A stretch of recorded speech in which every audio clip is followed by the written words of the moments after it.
This is London Real. I am Brian Rose. My guest today is Dr. Marwan Alzarouni, the keynote speaker, strategic advisor, and passionate advocate of blockchain technology. You are one of the Middle East's most well-known crypto pioneers and have been at the forefront of supporting and promoting blockchain technology within the region for nearly a decade. You are the CEO of the Dubai Blockchain Center, which brings together thought leaders, developers, investors, and educators all under one roof. You're also the strategic advisor to the Dubai Department of Economy and Tourism, with the goal of making Dubai the smartest and happiest city in the world. Cointelegraph named you in the top 100 most influential people in crypto, and you have said it is imperative that we build sustainable and responsible blockchain and artificial intelligence.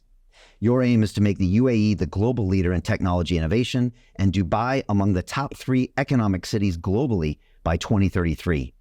You believe we must push the boundaries and push each other to work tirelessly in order to make Dubai the greatest city on the planet. Dr. Marwan, welcome back to London Real in Dubai. Thank you, Brian. Thank you again for having me back. It seems surreal that last time we talked, you were just exploring Dubai and just literally fascinated by everything that is in Dubai. And fast forward to today where you've experienced Dubai over the last 13 months and you have a totally different perspective and a really kind of your own take on Dubai as well. So it's really exciting for me to talk to you and hear about your experience as well. Yeah, well, our first conversation was, I think, 2 or 3 days after I met you at GITEX, which is kind of the biggest technology conference in the world. And we sat down, I think, right in one of the booths that you had in Digital Dubai and had this conversation that we called, we ended up calling the Merchant of Hope, because that's what you named Dubai. And I was very new. I was making observations, very curious about the place and the interactions I was having with the people. But I think at one point I said, am I moving to Dubai? And you kind of laughed out loud. And now here I am. I'm spending the entire month of January here. We have the London Real studio here, and we're talking to the most important people in this city. And everything seemed to have changed. So I can't wait to talk about my experiences with you and, you know, what this place is all about. That term, Merchant of Hope, it really stuck with me when you said that about Dubai, because we can talk about the buildings. We can talk about maybe the fact that it's the only fully digitized city in the world. We can talk about, you know, the creation of all this beachfront property, the innovations, how it attracts people all over the world, the blockchain technology. But at the end of the day, I guess it's about people and about hope. And I thought it was a really bold statement that you said, you guys are the merchants of hope. That's ultimately what you're selling. And I meet people from Pakistan, from America, from Europe, from Asia, from Australia. Everyone is here. What did you mean when you said you are the merchant of hope? You see, we live even worse than last year when we talked, actually, in an environment and a world that is like filled with conflict. A lot of people don't want to get involved in conflicts. A lot of people don't want this controversy. A lot of people don't like politics, don't like all the other issues that people talk about.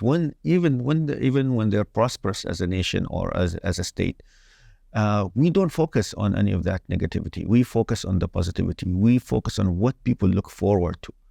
And this is the secret formula of Dubai. Getting the best out of people, getting people to be productive, providing them with the right environment, the right circumstance, the right enablers for them to deliver their best.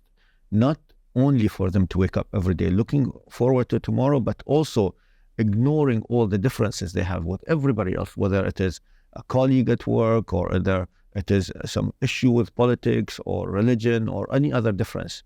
No, you wake up, you have a goal in life, you have something to look forward to, something to look and raise your children looking forward to, is improving yourself incrementally, improving your inner surrounding, your sphere of influence, improving your city, improving the nation, which is the UAE, improving the world after that as well.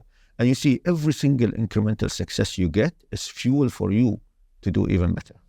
It's fascinating because right now in America, there's a very divisive presidential election.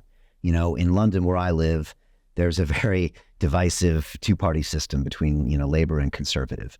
And the list goes on. And in the past 5 years, 10 years, politics has turned into entertainment and media. And every front page of every newspaper is about someone who said something or did something or is being prosecuted, and about issues from the left and the right and in the middle. And it's just this engine of anger and hate that seems to dominate. And I don't even know if we know why we're doing this and engaging in this behavior. I guess because it's supposedly this quote unquote democracy, this great system. But like you said, it pulls us into this negativity loop that has nothing to do with our families, with the future, with our businesses, with making the world a better place. And in Dubai, that doesn't exist. And that's intentional. Yes, and actually in Dubai, it's illegal for you to hurt somebody over social media. It's illegal for you to take a picture of somebody without their consent. And even in public places and a lot of other places in the world, if you are free in perceived public places, you are free to take photo of anybody. For us, we consider it invasion of privacy and invasion of personal space if you're taking a picture of somebody without their permission. So these kind of soft kind of things that give you a comfort to go around without expecting people to bother you, without expecting people to try to solicit you to something. It's all adds up to this kind of a environmental kind of safety and environmental perception of safety as well.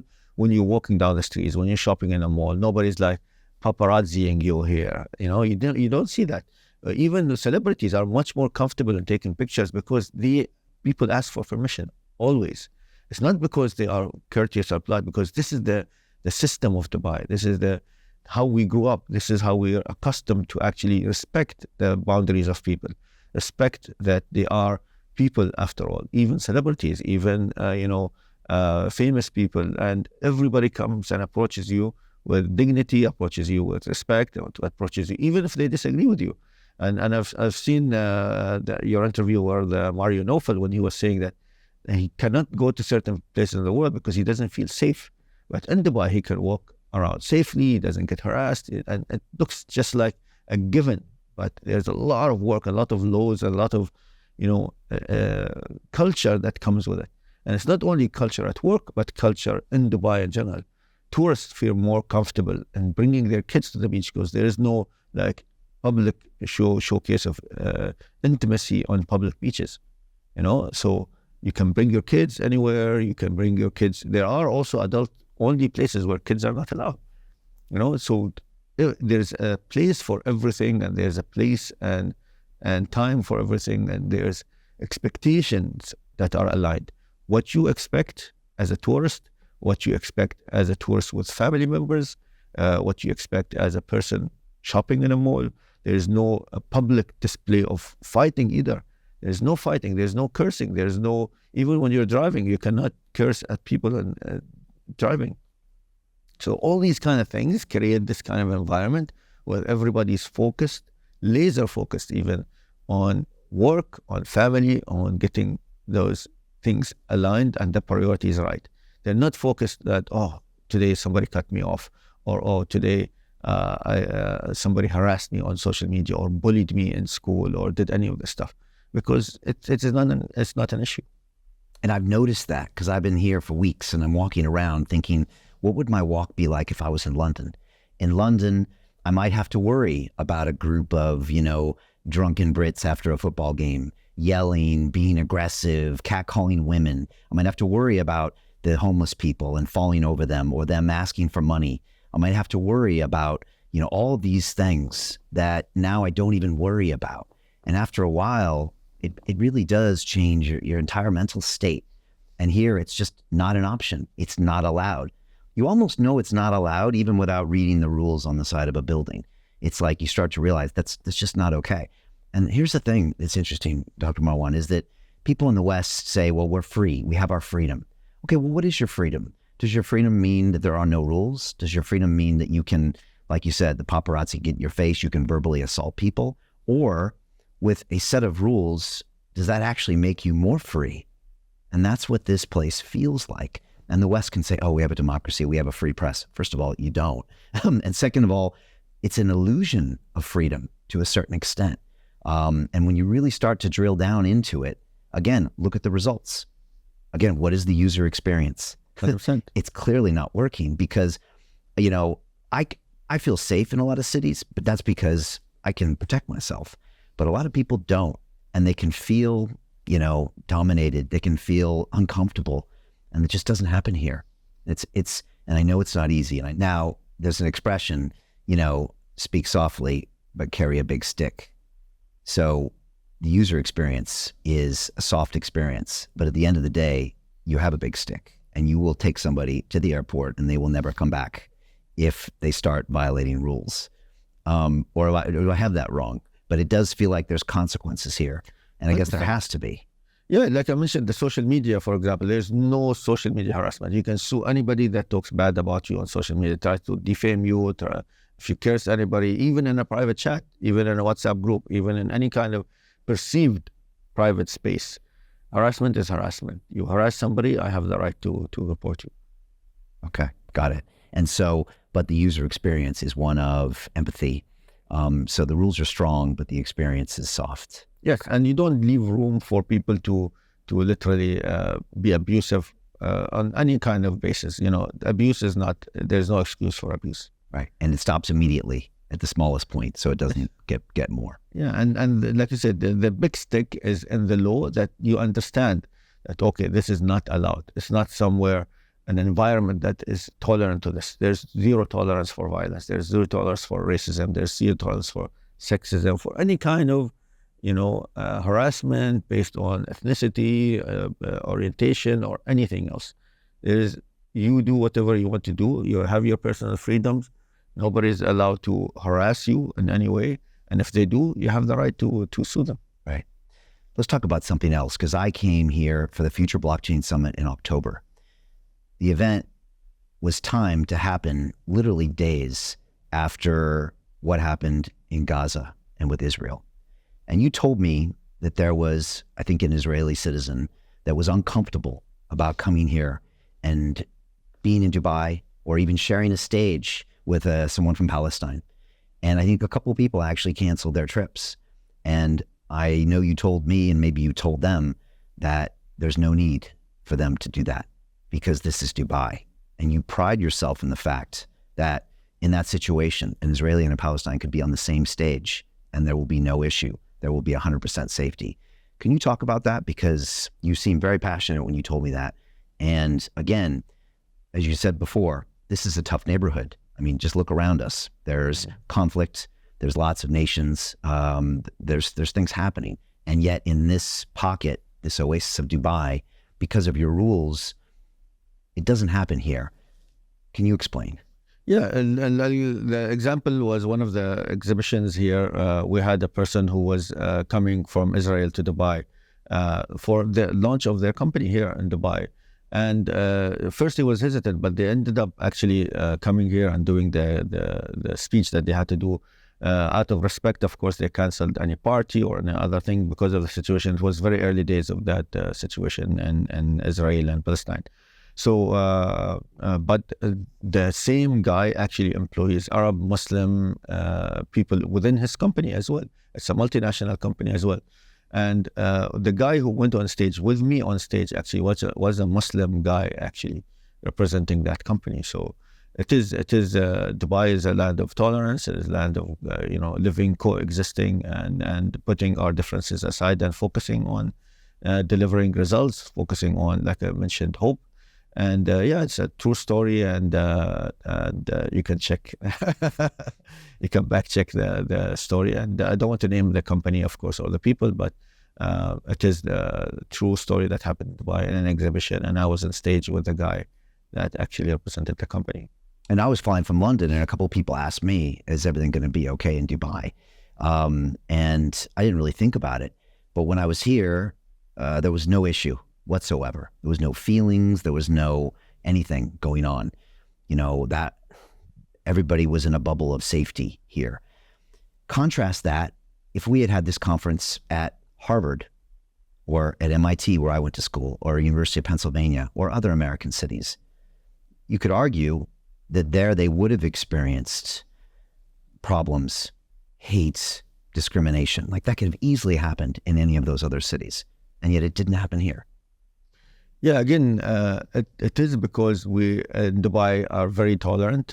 We understand that there is conflict in different places in the world. We understand that there are people that their livelihoods are changed. There are people who lost family members, and we are sensitive to that. But today, the Dubai is not the stage for conflict. There's a stage for conversation, open conversation, yes, but not to put our emotions and physical violence in space. Yes, we can talk about situation. Yes, you can support whatever cause you think you can support on social media. You can, of course, express your opinion without imposing it on other people. How do you stay safe in this region? How do you stay neutral in this region? Because if you look at the map, it's a pretty interesting group where Strait of Hormuz is right there. You have Iran. We're next to Saudi. We're next to Yemen. We're not far from the Red Sea, which of course connects Israel and Palestine. And there's a lot going on around here. There's warships around. It's really fascinating. If you look at the map, we are in the center of a lot of conflict, a lot of action. How does the UAE stay neutral? Because it's one of your greatest exports: hope, safety, maybe business. How do you do it?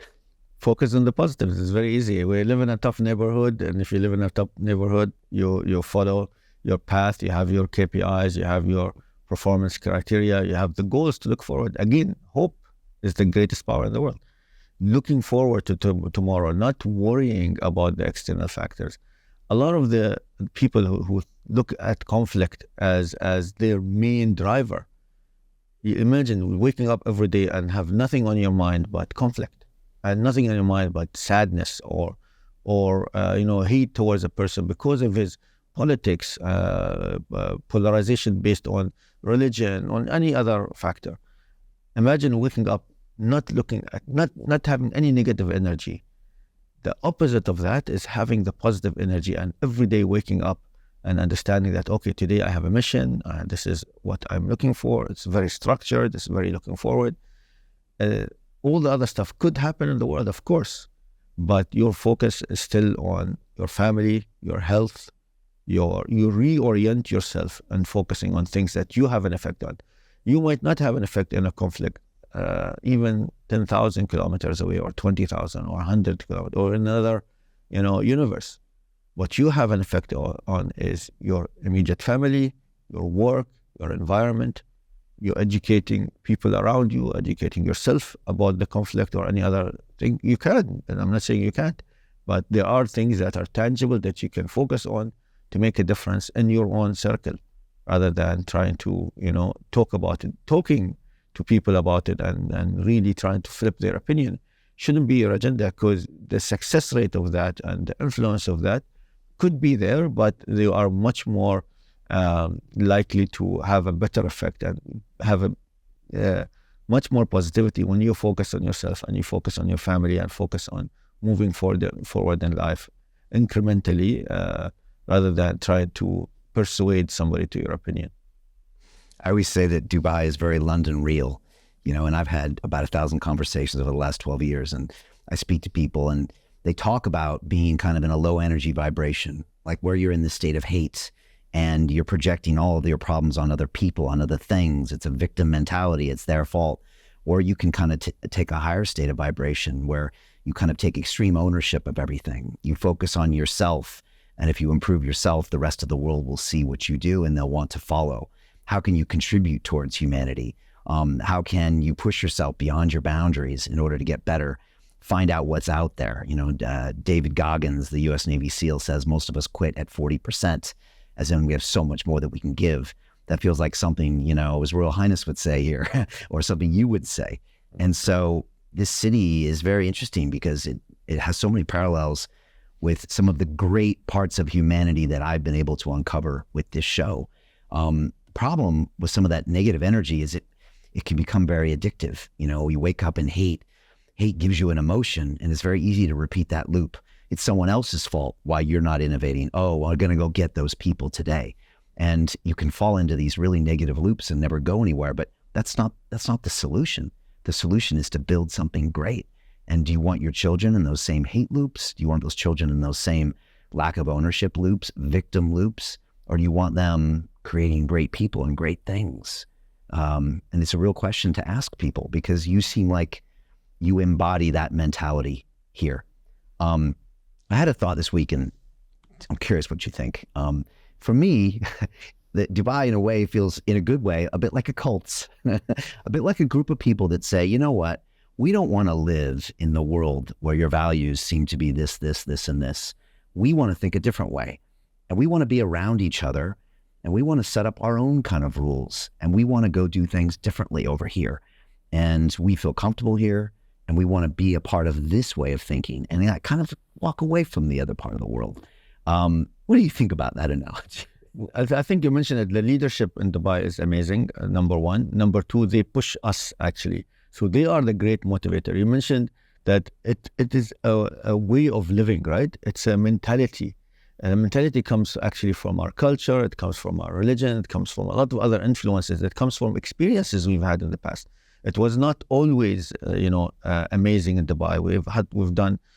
We've gone through a lot of hardship in Dubai. A lot of my father and grandfather, as early as that, had a lot of hardships growing up, a lot of friction and getting to work. I saw a documentary a couple of days ago where it took hours to go from one emirate in the northern Emirates just to come to Dubai. Hours, almost days sometimes, because there were no roads, and it was a tough journey, and a lot of people did not make it.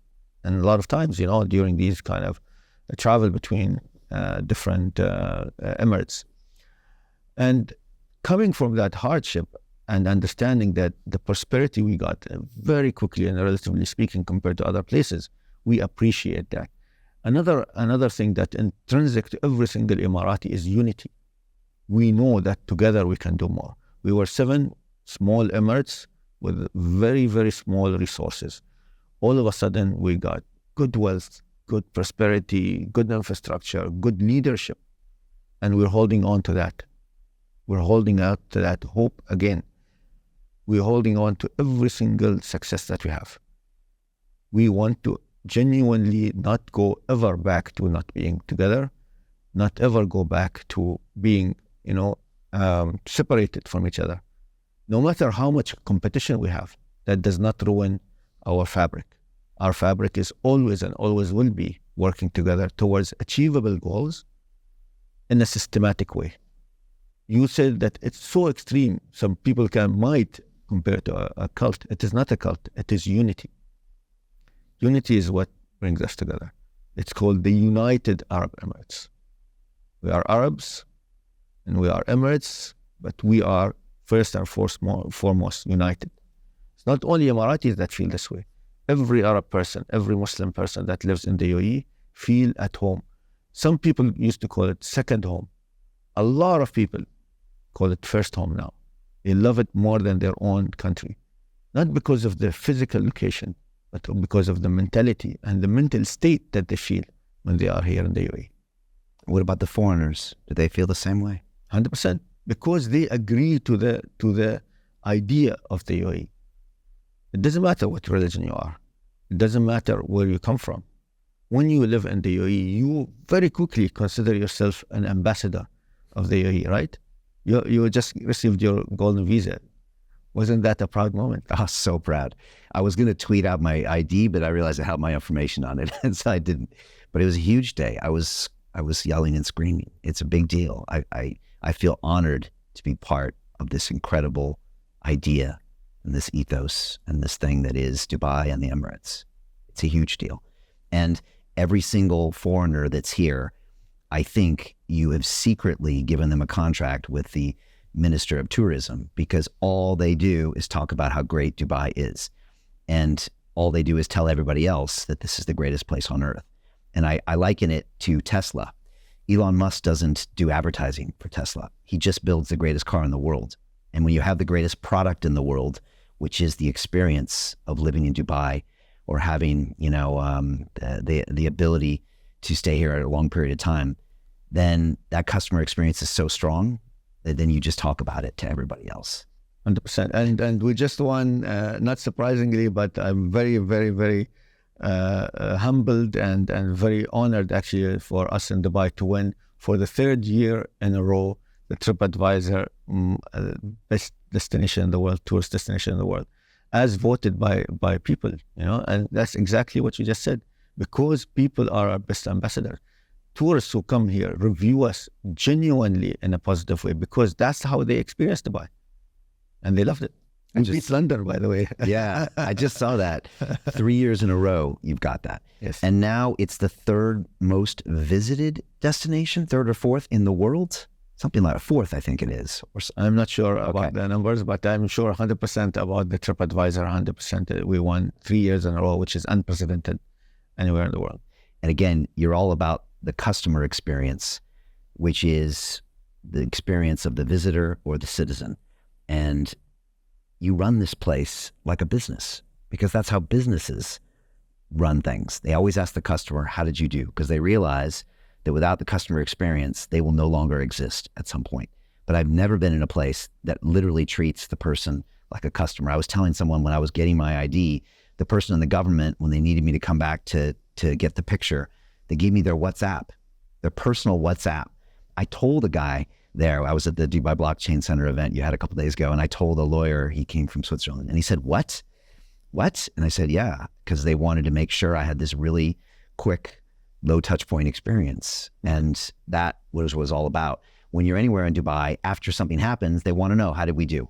When you land on an Emirates aircraft, as soon as it happens, how was the food? How was the service? How was everything? It's all about that feedback loop. I never see that anywhere else. And it's an amazing machine, actually, that is Dubai. And you mentioned the feedback loop there. The way we capture feedback loops is amazing. We have this happiness index that's live, actually. So every touch point you have in Dubai, you have these three phases: happy, neutral, or not, or unhappy. And we capture it almost live. So let's talk about business. I was down at the government buildings a few days ago. There was a big conference. I think it was the Billion Follower Conference. And of course, I noticed again the 8 principles of Dubai. And I think those were kind of put forth by His Highness, probably many years ago.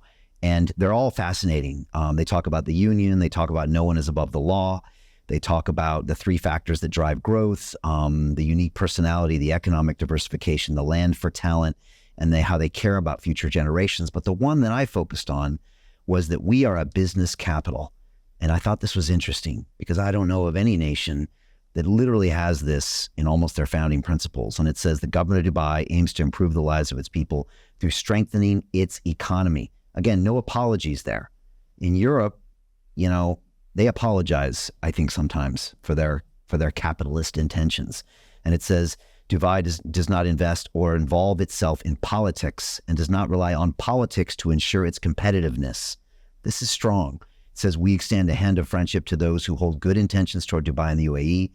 Dubai is a politically neutral, business-friendly global hub that focuses on creating economic opportunities.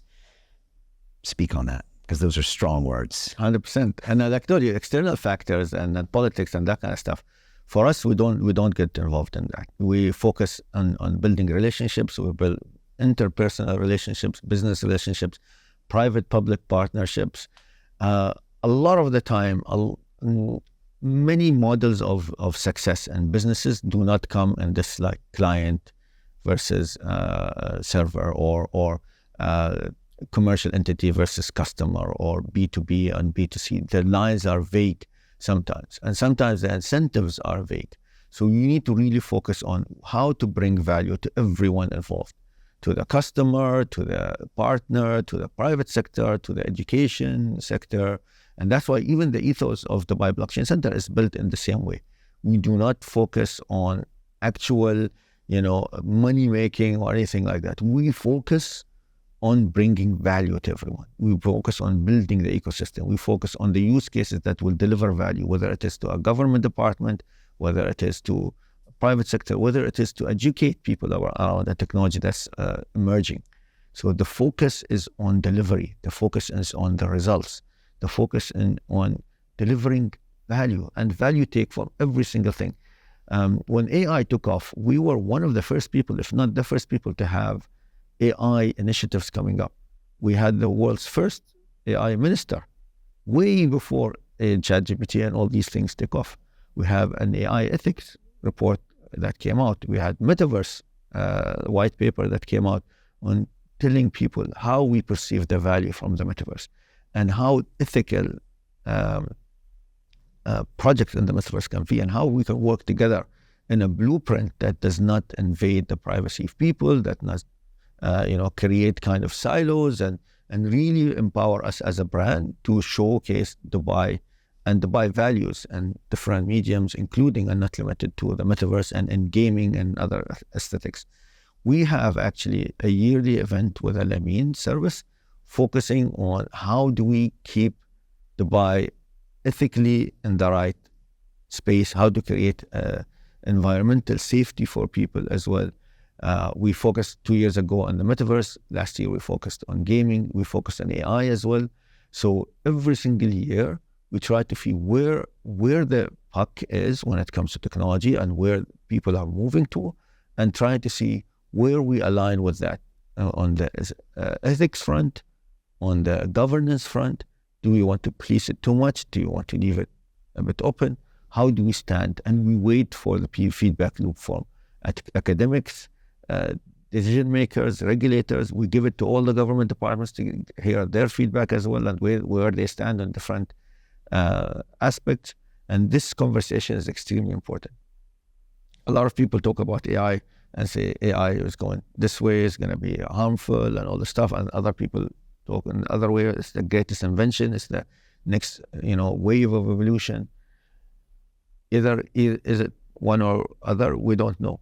But we can put our thoughts on how we perceive the value from it and where we can use AI for good and use blockchain and cryptocurrencies for good. Of course, every single technology that we have, the first use cases are usually the first value takes is realized by criminals because it is new. Not a lot of people know about it. We had that with mobile phones. We've had that with blockchain technology, with Bitcoin as a cryptocurrency. We've had it with every single evolution or wave of technology. And we'll continue to have it. It's just, it will take time for us to realize the real value and make that not only mainstream, but ethical and have ethical uses of it and put the guardrails around it so we do not divert from that path, which is the path where we get the most value and minimize, not eliminate. There's no way we can eliminate all the harmful effect of any new technology. Doing that will actually help us a lot in realizing not only what we can do as humans, but what we can do for each other. For example, in AI, you can use it to create the world's most sophisticated weapon, or you can create the most efficient engine, or the best, PA or helper or white collar kind of supplementation. Where do we put our effort? In harm or in good? This is the bottom line. And if we wanted to guardrail this technology, how do we do it? What are the technologies that will help? How much money and effort and time should we put in that? Should we go to market very quickly with certain things versus others? And there's a lot of other ethical issues as well that can be discussed with this technology. It's very early days, but we have to start the conversation from now, because conversation is the only way we can bridge the gap. Otherwise, you'll think in your own way, I'll think in my own way. Everybody will perceive it in their own context. We need to align and we need to talk about the emerging tech. And you're a huge proponent of not just talking about AI and talking about blockchain and throwing these buzzwords around as sometimes governments do without any results. For you, it's about, okay, then what is the practical steps? And then what is the feedback loop to where we can really find out if we can use this technology? And I know you were early in adopting blockchain for some things, and you were early in abandoning it in certain aspects of the government, because you're all about fast feedback loops and 100%. real world use of these technologies. 100%. We started the blockchain strategy in 2016. We finished by 2020. We realized all the applicable use cases. AI, we started way before. We have the AI ethics committee in Digital Dubai. We have AI ethics white paper as well. We have a lot of other publications that came out. We got the feedback loop. We changed it. We have working groups all the time to deal with AI. We have a Center for Artificial Intelligence, which was launched by His Highness Sheikh Hamdan bin Mohammed, the Crown Prince of Dubai. and the use cases for that are already live. So there are a lot of pilots as well. There's a lot of other work groups that are realizing within each government departments and with a central entity hand holding each one of those use cases moving forward. Let's talk about the big aspirations of this region. Literally, the tallest building in the world is kind of right down the road. You built, I think you told me, more new beachfront property than any nation in the world. The Palm Jumeirah, I get to look at every single day. And the other night, you drove me around another one of the man-made kind of islands that's pushing out into the sea. And I think I made a note of, wow, isn't what amazing you can build in the Emirates? And you said, no, Brian, we always collaborate with the best in the world. The Burj Khalifa was a collaboration. The Palm Jumeirah was a collaboration. And then you went on to tell me a story is that you found the best of the best to help you build your vision. And I think at the time for building the Palm Jumeirah, it was the Dutch and the Japanese, because the Dutch have been reclaiming land from the ocean for centuries, and the Japanese had built that airport, I think, in the ocean. And so you asked them to help you build the project. And I think the first feedback they gave you was, this is impossible, and you should just not bother. And I believe your reply was, we didn't ask for your opinion, we asked for you to help us build it. That is very Emirati, that attitude. Can you talk about that attitude, having these big, bodacious goals, these visions and dreams that last beyond a lifetime? And I still don't understand how everybody here seems to think of that as the default option when you dream of the future. Not 10% better, 20% better. Let's build the biggest and the best. And let's build things that it'd be hard to even dream of, and then show the world that we did it, and then continue going in almost this strange positive feedback loop. So it's a few questions, but your thoughts on what I just said. Yeah, I'll give you a very good example. So Elon Musk himself, when he came to Dubai, he had this keynote at the footsteps of the Burj Khalifa. And in the middle of his talk, he was talking about Tesla statistics, numbers, what they're doing, and how impossible it was, and what people were saying as never going to happen. In the context of Tesla, and midway through his speech, he stopped and he looked at the Burj Khalifa, and he was like, "Wow, you guys get things done." So if we can impress Elon Musk as Dubai, I think Dubai is doing the right thing. I think to aim high and to aim to be the best, it sends a very soft message, but very strong signal that we mean business. And His Highness said it very, very, very clearly in the 8 principles. We are here to set new standards. We are here to be the business hub. We are here to drive you, to every single person here in the UAE, to wake up wanting to be part of the story, wanting to be a part of that narrative, that I am involved in this. The guy who was heading the Burj Khalifa project was not an architect. He was not. He worked in Dubai Economy and Tourism, where I work right now, and he built the world's biggest building. You don't need to be the world's best architect to build the tallest building. You just need motivation. You need insight. You need real good drive behind you. You need to try. You will try and you will fail and you will try again, because you are not occupied with doing anything else. You are really focused, laser focused even on getting things done, laser focused on your vision, laser focused on your goal, drive to do better. You are always driven to do what is best for you, what is best worldwide. Why aim for second best? You should always work towards first. There is no second place. This is a Dubai mentality. This is His Highness Sheikh Mohammed's mentality. You always aim for number one. You never aim for second place. Nobody thinks about second place.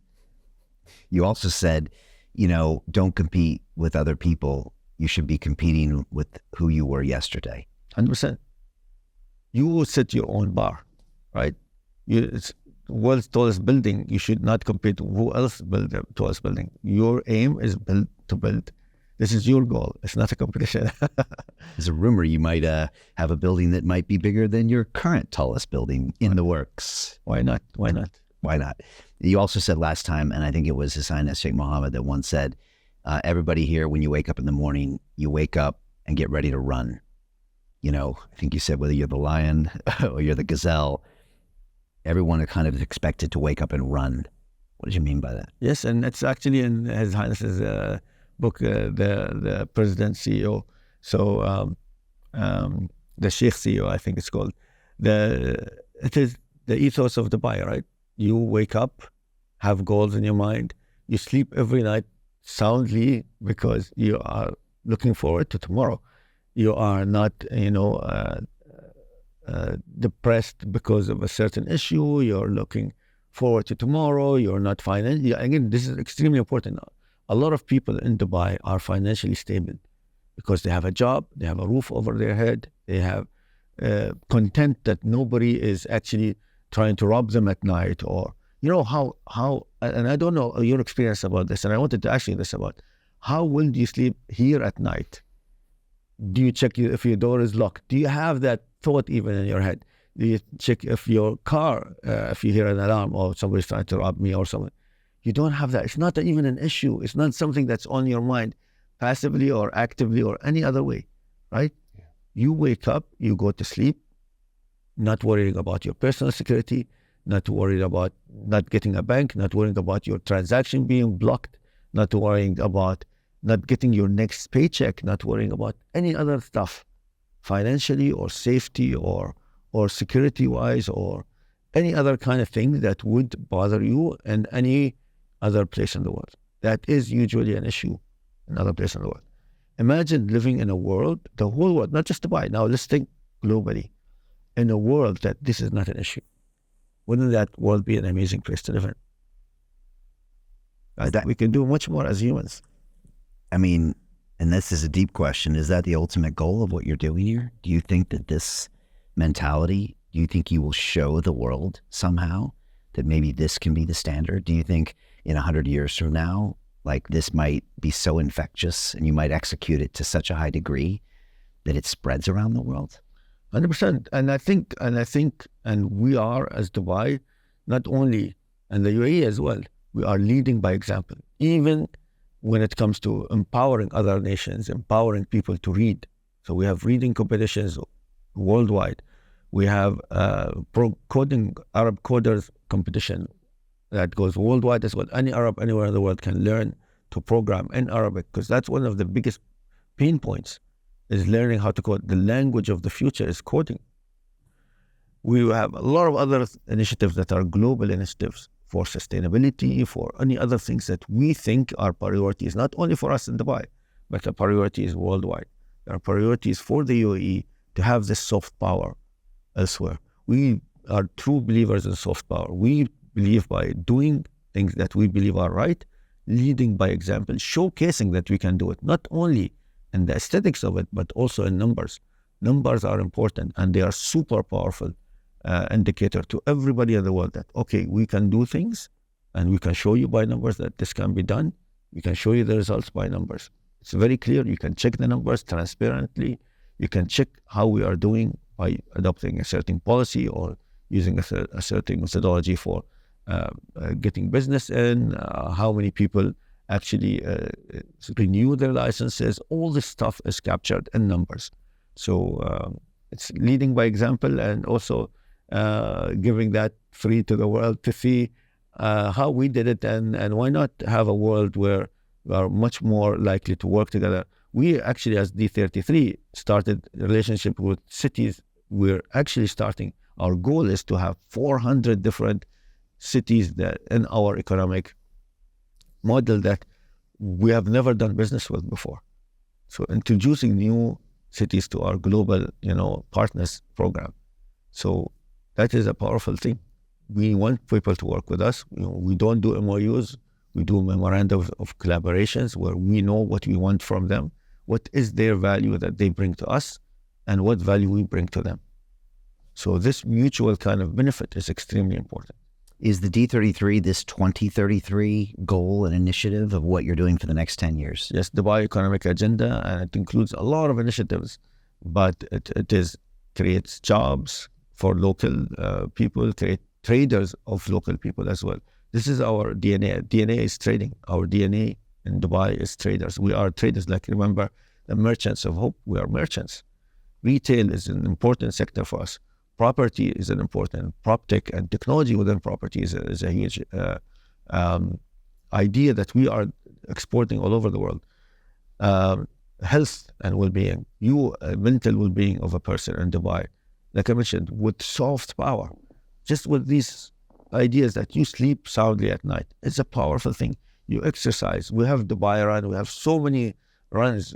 We've had one last week, 2 weeks ago, and continuously we have these large numbers of people running, and we close the roads. And you've seen them. I think you've been part of some of them as well. Run to a marathon or 10 kilometers or 5 kilometers, whatever you can.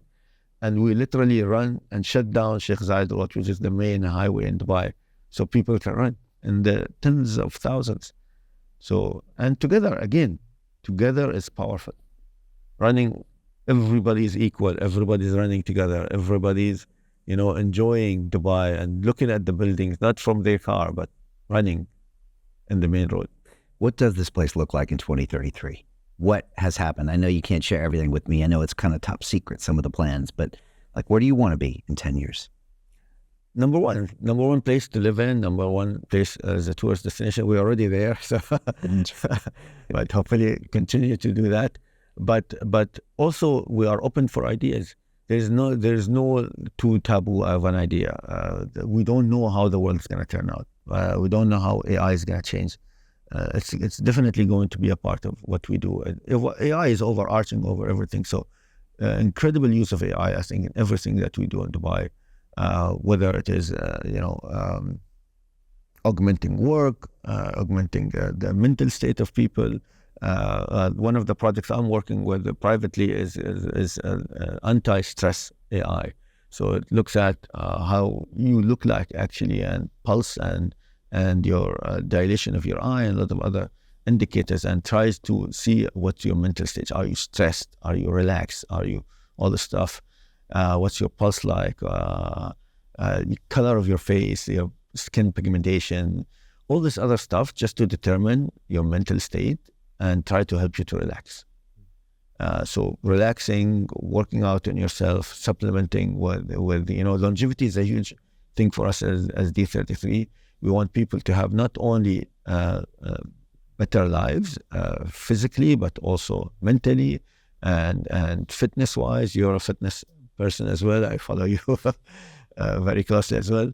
And having longevity and lifespan is extremely important. And wellness, whether it's mental or physical, is super, super important. And it translates to not only yourself, but also how you educate your kids to be the same. Okay. So one of the top financial hubs, top tourist destination, keep innovating, longer lives, more healthy lives for everyone. You guys want it all. Talent hub as well. Okay. So we want the most talented people to be here. We have programs to attract them here. We want the top companies to have their global headquarters here. We want Dubai to be the business hub of the world. Bar none. Number one. Top three, but we go for number one. If you're not careful, you just might get there. You just might get there. Why here? Why the Emirates? Why Dubai? Like, of all the places in the world, why does this happen here? You said you're a nation of traders, merchants. You talked about your father and your grandfather. Of all the places that this might happen, how does this mentality spring up in a place that used to be a place where there was pearl diving? Have you thought about why? And I just want to give you some of my thoughts. I've lived in London for 20 years, and I always thought what makes this city, or what made it so innovative and so forward-looking. And I always thought, well, it was a city of traders because it had a Thames River and it was surrounded by water. And so that means they were pro-business. They were also open to other cultures because you're doing business with other cultures. So they were open-minded, which is actually good for business and good for immigration. And I always thought, okay, that was maybe why. Maybe that was why New York City. And so that makes sense with maybe why this place was open to ideas, pro-business. But there seems to be a little something extra in the water here to create the mentality of Dubai and the Emirates.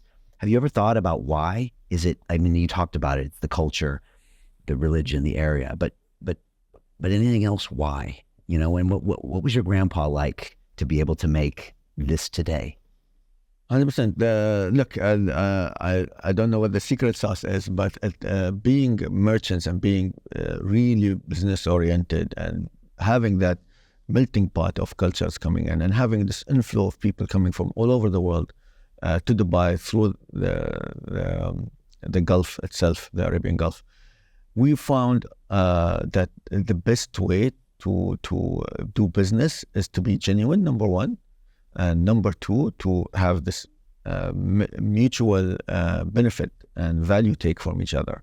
So one of the simple things that you can do when somebody comes to you with a business is to do a little bit of extra towards them. So when you started doing business with somebody, if you go an extra mile to help them out, to do the business, to sweeten up the deal or whatever other step you take towards them, guess what happens automatically? They take, onus on themselves to be a little bit more extra, nice to you as well. And that goes a long way. So just opening up the conversation in that way. And this is what we did here in Dubai as well. We were extremely nice to people to come here, to land their ships, to do business with us. We were extremely friendly with having these open kind of markets. We're very transparent, very, accommodating to any kind of person from any kind of nationality. It created this kind of business hub in the early 60s, 50s. And from there, a lot of people started settling here because they like, again, the aesthetics of the place. And then when oil came here, the momentum shift. And the focus was not on the actual infrastructure. The focus was on the people. So human resources, the people settling here and the people building in Dubai, whether they were gold merchants or spice merchants from India, or they were fabric or any kind of goods, merchants, they ended up staying in Dubai because they liked it, because they felt safe, because they felt looked after by the leadership here, which were Bedouins at the time, right? But the leadership here very quickly realized that the human capital is the wealth of Dubai. And that to keep that human capital, we need, number one, is good business coming in. Number two, attract talent. Number three, keep the talent here. Number four, give them something to look forward to tomorrow. So these are things that are intrinsic within our culture. Humans will be always our number one focus, not only in Dubai, but across the whole UAE. And His Highness Sheikh Zayed, the founder of the UAE, intrinsically put that in every mind of us. We used to call him Baba Zayed, which means Father Zayed, because every single one feels like we are his son or daughter. And until today, my kids call the founder of the UAE, Sheikh Zayed, Baba Zayed. This is a family kind of effect. This is a belonging, sense of contributing every day, whatever you do, to that idea that you are part of the story, you are part of the narrative, you are part of building this great nation, not only for yourself, but for the nation, for your family, for every family in this, and we're all in it together, basically. Yeah, you said that to me the other night. You said, what makes this different, this region different, or this place different is leadership. That real vision that's real, and a visionary leader who's congruent with it and then passes that vision and leadership on to others. Even in adversity, even in conflict, even in all these kind of hardships. So one of the statements that really resonated with everybody living in the UAE is what His Highness Sheikh Mohammed bin Zayed said during COVID. He said, "La tshilun ham," which means don't worry about anything. As a person in the UAE, no matter who you are, no matter what ethnicity, what race, what social status, to everyone, it's a general statement to every single person in the UAE, do not worry. We got you. And this is what happened. We took care of every single person, no matter what social status, race, nation, whether it's tourist, resident, passing through, we took care of everyone during COVID. leadership. When I premiered my film 3 months ago, I retold a story that I think you might have told me, and maybe somebody would have told you, about something that happened maybe 40, 50 years ago. And I think it was a very young, His Highness Sheikh Mohammed, who was sitting around a room full of elders and kind of blurted out an idea to make Dubai the #1 tourism destination in the world. And at the time, I think there were some elders that laughed out loud and thought it was kind of an amusing concept, because at the time it looked nothing like that. And yet he persisted with that vision and that leadership. And I mean, look at you today. What can we learn from that story? And is it accurate? Yeah, 100%. The story is accurate. It was told by His Highness Sheikh Mohammed. It was the young guy, was I think 16-year-old or maybe even younger, Sheikh Mohammed bin Rashid, who was the ruler of Dubai and the Prime Minister of the UAE. And the idea for him was, wow, you can put yourself in a box, right? If we think of ourselves that we are not worthy, we don't have the resources, we don't have the capability, you are your worst enemy if you do that. Your perception is your worst enemy. If you perceive that, oh, I have that vision, I can be even as much as possible, not even able to do this, you are the one that is putting yourself in that box. If you have no box and you aim high and you aim for #1 and you aim for being the greatest nation in the world, being the greatest city in the world, to live in, to work in, to raise your family in, there's nothing more noble than that, right? You should aim for it. Why not? It might be absurd in the beginning, but all great ideas are absurd, right? In the beginning. But you take one step. You wake up every day, like you said, and as the Sheikh CEO, he mentions that you wake up every day and run. It's incremental work, incremental goals, realigning yourself. This is one of the things I learned also from His Highness personally, is when we started Dubai Internet City very early 2000s, I did this form for people to sign up for something called Emirates Internet Association. And every single time we showcase that form to His Highness, he would say, make it easier and easier and easier and easier. So to be customer focused is extremely important. To make things easier is extremely focused. He is the person that came out and said, our government services are going to be, and this photo still hangs in the Prime Minister's office and in all the executive offices in Emirates Towers, where he has a mobile phone. And I said, we will do the services on the mobile phone in the age and time where everything was on paper and you had to go to multiple government departments to get things approved. That idea, when the iPhone came out initially, to change e-government from a government that you go to and finish your services, to create a culture where you can finish all your government services on your mobile phone, is extremely powerful. Nobody, not even any First Nation world countries thought of this. Said that we will do everything. This digital identity, same thing. It was absurd.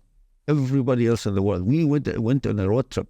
A lot of countries in Scandinavia and Europe had some aspect of digital identity, but it was not overarching all services. There was not a single window payment service anywhere in the world. And some people consider that idea to be absurd because, for example, if you look at a nation like the United States, it's so siloed. Every state has their own identity, their own driver's license, their own DMV, their own all the stuff. It's a nightmare to do a kind of digital identity, countrywide. It's an impossible job logistically. Think about all the different databases. Of course, blockchain makes it easier. But we said we'll do it, and we'll do it not only on the federal level, but we'll do it on the state and federal level. We'll put payments in there. It's extremely, extremely, extremely ambitious project. But we did it, and it's live today. UAE Pass is there.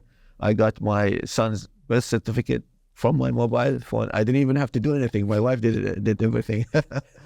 And it was on her phone and was delivered to home. His passport, his identity, his birth certificate was all delivered at home. Days after he's born, probably. Yes. With a letter from His Highness Sheikh Mohammed bin Zayed saying, welcoming the son home and saying that you are part of a great nation. Again, the soft power saying, getting a letter for every single, and a coin for every single person that is born, saying that you are part of us now, you are my son, You have a great load on your shoulder. This nation, right, is on your shoulder. You are carrying the burden of this nation. It's success. And I'm starting you off, starting you off with a coin. It's powerful. Yeah, it's it's super powerful. powerful. What are you doing 10 years from now? How are you going to continue to contribute? I don't know. I don't like these kind of questions because I don't think anybody can predict anything 10 years ahead of time.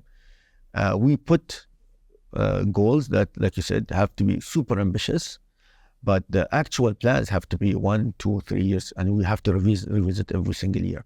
So for me, in 10 years, I want to be a better person. I want to help people as well as much as I can in whatever kind of capacity I can. But my focus in every single year is something different.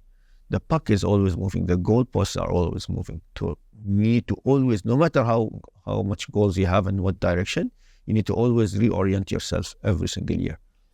And might be a goal that you might say that 10 years will be number one. We might get there in 1 year. We did that in 1 year for tourism as voted by, TripAdvisor. So now what do we do after the next 4 years? We always have to realign yourself. No matter how ambitious your goals, you have to put 10-year plans, but actually on the ground, every single year, you have to have executables. The difference between a successful business and a successful nation and a successful anything is execution. You can have the best plans in the world. Without execution, you cannot get there. What would you say to people who are thinking about coming to Dubai, but they just don't know what it's all about? I think it has a lot of misconceptions, probably because it was created so fast. Some people think it's like the Las Vegas in the desert. Some people think it's dangerous because it's in the Middle East. It was interesting. Dana White, who runs the UFC, the mixed martial arts organization, was talking to Tucker Carlson recently.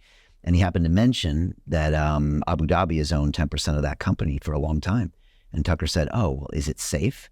Which might be a typical American question. I spent some time in that country, and a lot of that country doesn't leave. They read the news and, they don't know much about this. And Dana went on to say that his experience, with the Emirates via Abu Dhabi was the most incredible thing. When they go and put fights on Yas Island, he said, the production is excellent. The service is excellent. Everything is incredible. He said the people are, the most accomplished, but also the most humble and the most open to ideas. And it was really interesting to watch Dana explain that to Tucker, and Tucker's mind was kind of blown. And Dana was like, I've been doing business with these guys for 10 years, and I'm telling you, you're going to be blown away when you go there. What would you say to people that are thinking, but might not understand what Dubai is all about? What is it all about? What's the real Dubai? Yeah, I 100% understand. I'm a big follower of UFC as well, and mixed martial arts in general. And I think the UFC did the right decision by coming to the UAE, and I think having the Fight Island that nobody else in the world wanted to entertain the idea. When Abu Dhabi said that you can do it on Yas Island, it's an amazing move, right? Sure. But you have to understand that perception will always be there. People have their own perception of anything. It is an uphill battle to change that perception. But what you can do is actually, little by little, try to have, like you said, the best way forward is have people come here and deliver that message to people in there. Dana White now became an ambassador, right, for the UAE, for Abu Dhabi, for Dubai even. A lot of people think as well that if Dubai does something or Abu Dhabi something, it is an Abu Dhabi thing or a Dubai thing. No, like I mentioned, the basic thing that we have in the UAE is this unity. Whatever success Abu Dhabi gets with the UFC, guess what? It is a success for us in the UAE in general and Dubai in particular. That message, that perception change for Tucker is a perception change, not only for Abu Dhabi and the UAE, but it's a perception change for the whole perception of Dubai, the UAE, could be even the whole Middle East, that it is not all a war zone, We live in a tough neighborhood, but there are places that are extremely modern, extremely westernized, extremely comfortable to live in, extremely safe, extremely welcoming to doing business. A lot of people don't understand the tax incentives in Dubai. And all they have to do is do some research. You have no excuse right now. The internet is there. You can watch videos. A lot of people have the opposite, perception of Dubai, that this is a wonderland, that there's 100 theme parks, that, it's all from social media. So perception is perception. And then unless you experience it yourself, it's still a hearsay of somebody else. And the more people we have that advertising Dubai and the UAE in a positive way, the better for us. But end of the day, you have to have your own experience as well. If you are not sure about Dubai, come here.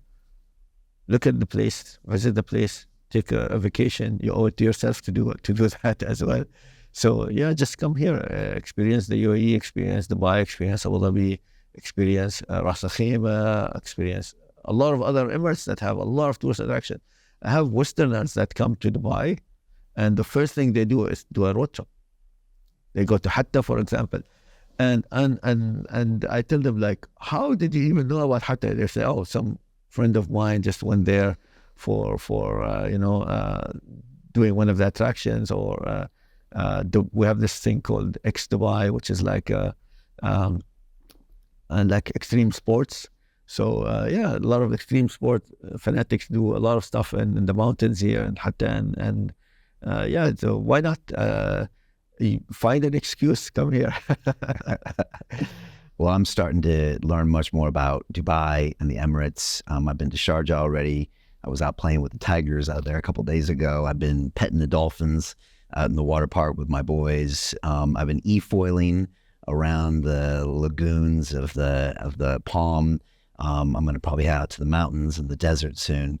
And I'm just seeing more and more and more. And you always said, come here not just for a conference or not just for a holiday, but live here. And I've been living here now for 3 weeks. And I was concerned because at a conference, it's easy to feel the buzz because there's events every night and you're here. But there's been no conference. And every day, my life is like a movie here. You know, it's uncanny how I keep bumping into, you know, like-minded individuals and people that want to help, they want to network, they want to introduce. And it literally is like a pinball machine. I just bam, bam, bam. And I find just constantly meeting incredible people that all intentionally want to be here to make their life better. And it's very hard for me to overstate how important that is. You know, everybody here wakes up and runs every day. And that energy level is different. And everyone feels safe, and that's different. When I walk around London, you know, I'd say most of the people don't want to be there. They woke up and didn't want to run. They woke up and there's a lot of negativity, and it's just not the same vibe. And so I'm feeling that. I'm really enjoying that. I want to thank you for the Golden Visa. It means a lot to me. And I think it was Spider-Man that once said, with great power comes great responsibility. So count me in on taking up that burden every morning of contributing to this incredible place, which is the Emirates, because I feel like I feels like a calling to me to talk about this place and to honestly contribute to this place, because it feels like being a privilege here every day. It really does. And I think everyone feels that way. But if they don't, they should definitely realize that. It is a privilege to be here. You need to follow the rules. And I do think you need to contribute. And I do think there's almost that feeling that if you're here, yeah, we expect you to get up and run and be a part of this great vision that we're going to create together. And it feels great to be in this type of a place. And again, it's so different than many places I've lived before, whether it's New York City or Los Angeles or London. It's very energizing. So thank you. And as I said, watch this space because I will be talking more and doing more here going forward. 100%. And it's a pleasure to have you here in Dubai, and it's a pleasure to have your voice actually representing Dubai and representing what we are all about here in Dubai. And it's contagious, right? You have a message on your shoulder. The social media is a powerful thing. This platform, London Real, is a powerful thing. And I've learned a great deal from you, from how to hack your own life, how to develop businesses, great minds that you've had on the podcast. And it's an honor and privilege to be on that platform. As humble as I can be, I consider myself nobody, and I always look forward to working with people and rubbing shoulders against people, like yours. And I learned every single day that I spend with you. I learned something new, and it's an honor and a privilege to be invited again to your platform. So thank you. It's my honor, and you have a wry smile like you knew this was going to happen. Look at that smile. No idea. I had no idea. I was very optimistic when you proposed that we have and I didn't know anything about you in the first interview. So Hervé introduced us the first time, and I was like, yeah, I'll do the interview. But then I did some research before the interview, and I was like, wow, this guy is really powerful and popular, and a really good interviewer, and I loved it. And the feedback from the interview that we had first, which is the Merchant of Hope, was amazing. And it's a no-brainer for me to be here. But again, I'm humbled to be here. Well, thank you. This is Merchant of Hope Part 2. Dr. Marwan, you're a legend. I appreciate you personally and everything else. And we'll do this again in the future and see where we go from here. All right? All right. Maybe we'll match Dubai's record 3 times. Thanks so much for being here. And thanks to Web3 TV for having us. We'll see you next time on London Real.